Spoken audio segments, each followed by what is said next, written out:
हमारी आज की स्टोरी का नाम है द क्लेवर क्रो। क्लेवर को हिंदी में कहते हैं बुद्धिमान, समझदार, चतुर। क्रो को हिंदी में कहते हैं कौवा, चतुर कौवा या समझदार कौवा।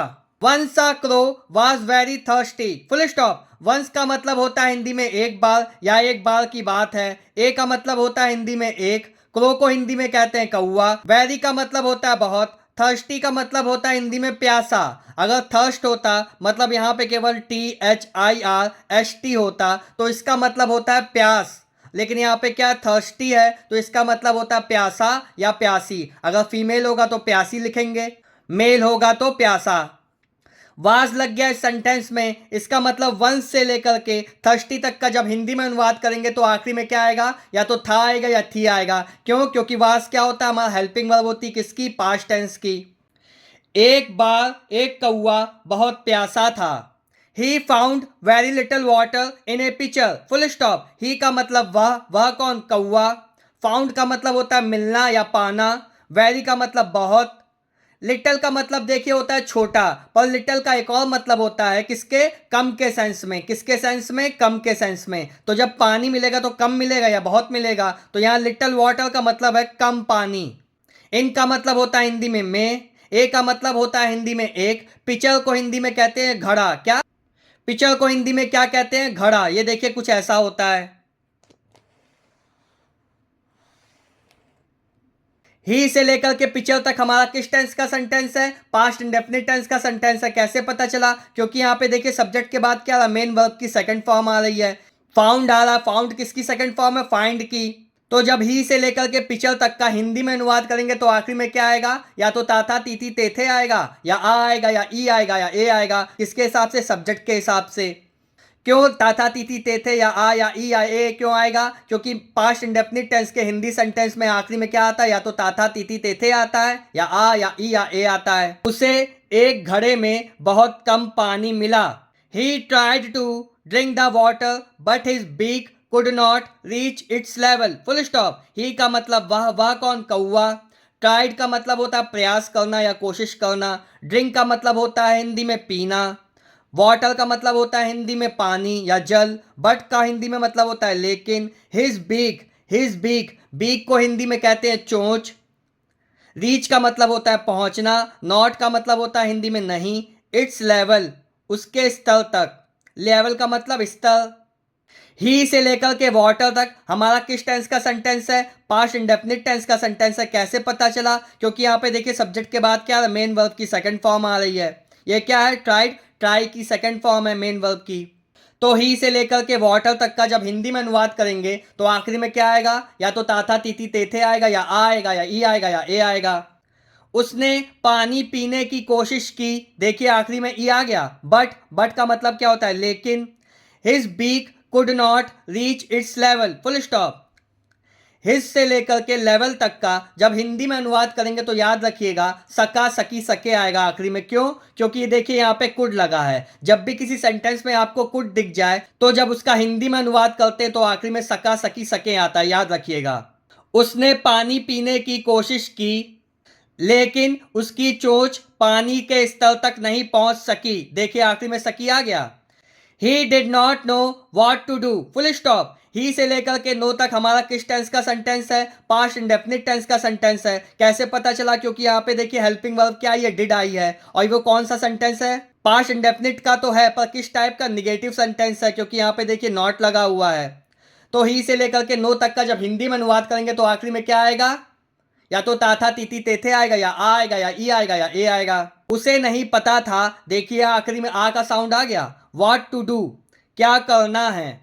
He looked around and saw a man drinking fruit juice with A straw, full stop. Straw का मतलब होता है स्ट्रॉ। ए का मतलब एक, विथ का मतलब साथ में, जूस का मतलब होता है रस, फ्रूट का मतलब होता है हिंदी में फल, ड्रिंकिंग का मतलब होता है पीना, ए का मतलब होता है एक, मैन का मतलब आदमी, सॉ का मतलब होता है हिंदी में देखना, एंड को हिंदी में और कहते हैं, अराउंड, लुक का मतलब होता है देखना, अराउंड मतलब चारों तरफ, ही का मतलब वह या उसने, किसने, कौवे ने। ही से लेकर के अराउंड तक ये भी हमारा किस टेंस का सेंटेंस है, पास्ट इंडेफिनिट टेंस का सेंटेंस है। ही लुक्ड अराउंड, उसने चारों ओर देखा। देखिए आखिरी में आ गया, क्योंकि पास्ट इंडेफिनिट टेंस के सेंटेंस में आखिरी में क्या आता है? या तो ताथा तीती तेथे आता है, या आ आता है, या ई आता है, या ए आता है। And saw a man drinking fruit juice with a straw, और एक आदमी को एक स्ट्रॉ के साथ फलों का रस पीते हुए देखा। The crow was surprised at the way the man sipped the juice, full stop. Juice का मतलब होता है हिंदी में रस, सिप्ड का मतलब होता है पीना, मैन का मतलब आदमी, वे को हिंदी में कहते हैं तरीका। सरप्राइज्ड का मतलब होता है आश्चर्यचकित होना या हैरान होना। क्रो का मतलब होता है हिंदी में कौवा। दा से लेकर के जूस तक का जब हिंदी में अनुवाद करेंगे तो आखिरी में क्या आएगा? था आएगा या थी आएगा। कैसे पता चला? क्योंकि यहाँ पे देखिए वाज लगा है, तो जब भी किसी सेंटेंस में वाज लग जाए तो उसका जब हिंदी में अनुवाद करते हैं तो आखिरी में था आता है, याद रखिएगा। जिस तरह से आदमी रस पी रहा था उसे देखकर कौवा हैरान था। The man through the straw down, full stop. Man का मतलब आदमी, थ्रू का मतलब होता है फेंकना, स्ट्रॉ का मतलब स्ट्रॉ, डाउन का मतलब नीचे। दा से लेकर के डाउन तक हमारा किस टेंस का सेंटेंस है? पास्ट इंडेफिनिट टेंस का सेंटेंस है। कैसे पता चला? क्योंकि यहाँ पे देखिए सब्जेक्ट के बाद क्या आ रहा है? मेन वर्ब की सेकंड फॉर्म आ रही है, थ्रो, थ्रू, थ्रॉन। तो दा से लेकर के डाउन तक का जब हिंदी में अनुवाद करेंगे तो या तो ताथा तीती तेथे आएगा, या आ आएगा, या ई आएगा, या ए आएगा। आदमी ने स्ट्रॉ को नीचे फेंक दिया। देखिए आखिरी में आ गया।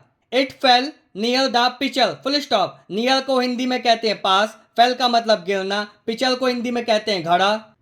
इट से लेकर के पिचल तक ये भी हमारा किस टेंस का सेंटेंस है? पास्ट इंडेफिनिट टेंस का सेंटेंस है, क्योंकि यहाँ पे देखिए सब्जेक्ट के बाद क्या आ रहा है? मेन वर्ब की सेकंड फॉर्म आ रही है, फॉल, फेल, फॉलन।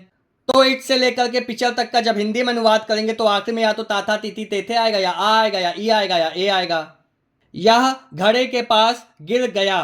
देखिए आखिरी में आ का साउंड आ गया। The crow now knew how to use the straw, full stop. Crow को हिंदी में कहते हैं कौवा, नाउ को हिंदी में कहते हैं अब। न्यू का मतलब क्या होता है? न्यू का मतलब जानना। हाउ को हिंदी में कहते हैं कैसे। यूज का मतलब होता है उपयोग करना या इस्तेमाल करना। स्ट्रॉ मतलब स्ट्रॉ। यह हिंदी की पहचान है कि पास्ट इंडेफिनिट टेंस के सेंटेंस है। कैसे पहचानेंगे हिंदी में? तो उसके आखिरी में हिंदी सेंटेंस में क्या आता है? ताथा तीती तेथे, या आ, या ई, या ए आता है। देखिए दा से लेकर के न्यू तक हमारा किस टेंस का सेंटेंस है? पास्ट इंडेफिनिट टेंस का सेंटेंस है। कैसे पता चला? क्योंकि यहाँ पे देखिए सब्जेक्ट के बाद क्या है? मेन वर्ब की सेकंड फॉर्म आ रही है। ये किसकी सेकंड फॉर्म है? नो की। Know, knew, known. तो दा से लेकर के न्यू तक का जब हिंदी में अनुवाद करेंगे तो आखिरी में क्या आएगा? या तो ताथा तीती तेथे, या आ, या ई, या ए आएगा। द क्रो नाउ न्यू, कौवा अब जानता था, how to use the straw, कि स्ट्रॉ का उपयोग कैसे करना है। He picked the straw up and put it into the pitcher, full stop. Pick का हिंदी में मतलब होता है उठाना, स्ट्रॉ का मतलब होता है स्ट्रॉ, अप का मतलब ऊपर, एंड को हिंदी में कहते हैं और, पुट इट इनटू मतलब डालना, पिचर घड़े में। ही से लेकर के अब तक ये भी हमारा किस टेंस का सेंटेंस है? पास्ट इंडेफिनिट टेंस का सेंटेंस है। कैसे पता चला? क्योंकि सब्जेक्ट के बाद देखिए मेन वर्ब की सेकंड फॉर्म आ रही है। पिक की सेकंड फॉर्म क्या है? पिक्ड। तो ही से लेकर के अब तक का जब हिंदी में अनुवाद करेंगे तो आखिरी में क्या आएगा? या तो ताथा तीती तेथे, या आ, या ई, या ए आएगा। ही पिक द स्ट्रॉ अप, इसका हिंदी में अनुवाद क्या होगा? उसने स्ट्रॉ उठाया। और एंड को हिंदी में क्या कहते हैं? और put it into the pitcher, इसे घड़े में डाल दिया। He sipped water with the help of the straw, full stop. He से लेकर के स्ट्रॉ तक हमारा किस टेंस का सेंटेंस है? पास्ट इंडेफिनिट टेंस का सेंटेंस है। कैसे पता चला? क्योंकि यहाँ पे देखिए सब्जेक्ट के बाद क्या है? मेन वर्ब की सेकंड फॉर्म आ रही है। ये सिप की सेकंड फॉर्म है, सिप्ड। वाटर को हिंदी में कहते हैं पानी, हेल्प का मतलब होता है मदद या सहायता से, स्ट्रॉ विद का मतलब होता है साथ, सिप को हिंदी में कहते हैं पीना। उसने स्ट्रॉ की मदद से पानी पिया। He felt happy and flu away, full stop. He felt happy, happy को हिंदी में कहते हैं प्रसन्न या खुश, एंड को हिंदी में कहते हैं और, फ्लू का मतलब होता है उड़ना, अवे मतलब दूर। फेल्ट को हिंदी में कहते हैं महसूस करना। उसने खुशी महसूस की और उड़ गया। Hi kids, I am the 21st century's modern crow. Modern का मतलब होता है हिंदी में आधुनिक, क्रो को हिंदी में कहते हैं कौवा। 21st सेंचुरीज, आई के बाद देखिए एम लगा है, इसका मतलब जब इसका आई से लेकर के क्रो तक का हिंदी में अनुवाद करेंगे तो आखिरी में है आएगा। हाय बच्चों, मैं 21st सेंचुरी का आधुनिक कौवा हूँ। तो स्टूडेंट्स, अगर आपको कहानी अच्छी लगी हो या वीडियो से कुछ नया सीखने को मिला हो तो चैनल को सब्सक्राइब कीजिएगा, वीडियो को लाइक कीजिएगा। Thank you.